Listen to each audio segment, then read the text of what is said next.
The book of Revelation is written to the seven churches. It's addressed to them. Look at chapter 1, verse 11. Saying, I'm Alpha and Omega, the first and the last, and what thou seest, write in a book, and send it, send what? The book that you're writing, unto the seven churches which are in Asia, unto Ephesus, and unto Smyrna, and unto Pergamos, and unto Thyatira, and unto Sardis, and unto Philadelphia, and unto Laodicea. So the entire book of Revelation is being written and sent out to seven churches in Asia. Chapters 2 and 3 give a personalized message to each of the seven churches which are in Asia. But the entire book is written to the seven churches. That's why all the way in chapter 22 it says, I, Jesus, have sent mine angel to testify unto you these things in the churches.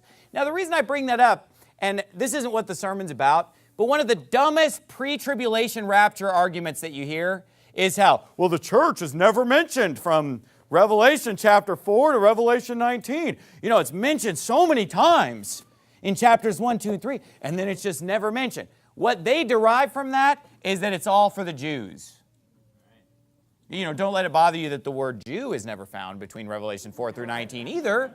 But, you know, there's the 12,000 from each tribe, which are not Jews. That's a whole other sermon. But anyway, the point that I'm making, though, how dumb this is that the whole book is written to seven churches. The book is being mailed out to seven churches in Asia, not to Judea, not even to Samaria. The whole book is being sent to seven churches in Asia. And then they have the gall to tell us, well, only chapters 2 and 3 are for the church. Everything else is for someone else. That doesn't make any sense. So I was thinking about this, and this is the illustration I came up with.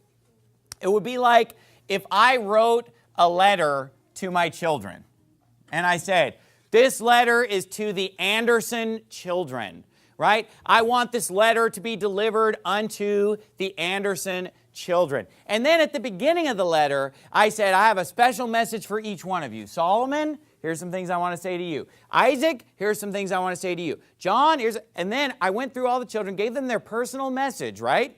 And I've already addressed the letter in page 1 to the Anderson children.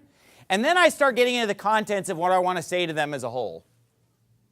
And I go through many, many pages of that. And then at the end I say, all right, Anderson children, I come quickly. I've been banned from another country, so I'll be home early. You know, and they get this letter.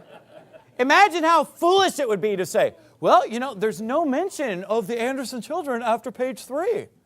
I mean, pages 1, 2, and 3 mention the Anderson children many times, and then they're mentioned again at the very end, but I think that there's some other recipient in mind for pages 4 through 19 of this letter.